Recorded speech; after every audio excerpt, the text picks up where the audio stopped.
गुह्यतमं विप्र सर्वभूतोपकारकम् देव्यास्तु कवचं पुण्यं तच्छृण्णुष्व महामुने। प्रथमं शैलपुत्रीति द्वितीयं ब्रह्मचारिणी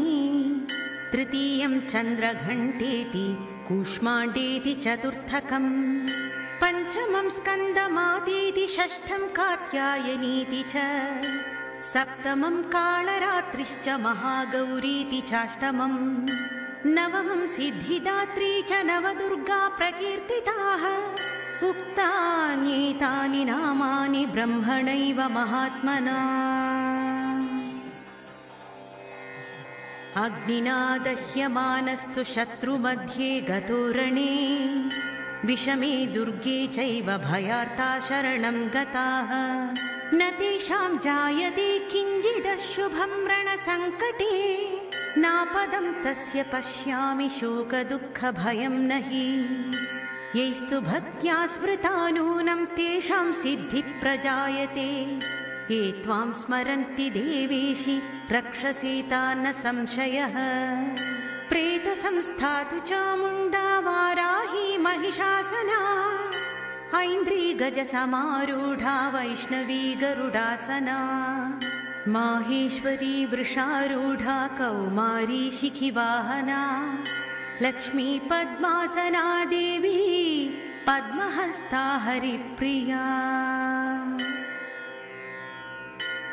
श्वेतरूपधरा देवी ईश्वरी वृषवाहना ब्राह्मी हंससमारूढा सर्वाभरणभूषिता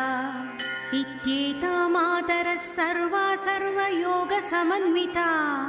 नानाभरणशोभाढ्या नानारत्नोपशोभिता दृश्यन्ते रथमारूढा देव्यक्रोधसमाकुला शङ्खं चक्रं गदां शक्तिं हलं च मुसलायुधम्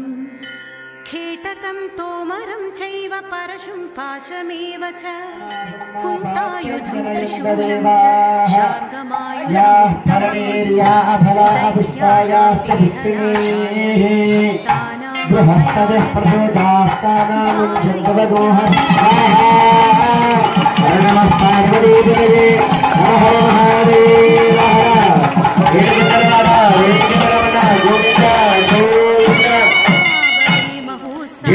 माता महारानी की जगदम्बा माता की भोरांबिका समेत रामलिंगेश्वर भगवान की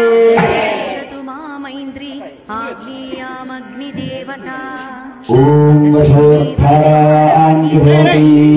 खड्गधारिणी प्रतीच्यां वारुणी रक्षेद्वायव्यां मृगवाहिनी उदीच्यां रक्षकौबीरी ईशान्यां शूलधारिणी ब्रह्माणि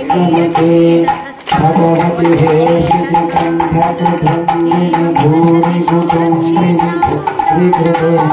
जय जय हे महिषासुरमर्दिनि पुरावरवर्षिणि दुर्धरधर्षिणि दुर्मकर्षिणि हर्षगते त्रिभुवनभूषिणि शङ्करतोषिणि कल्मषमोषिणि शोभरते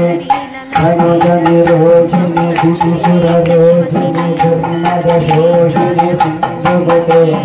जय जय हे महिषासुरमर्दिनि रम्यकपर्दिनि शीलसुते जय जगदम्ब मदम्ब कदम्ब वनप्रियवासिनि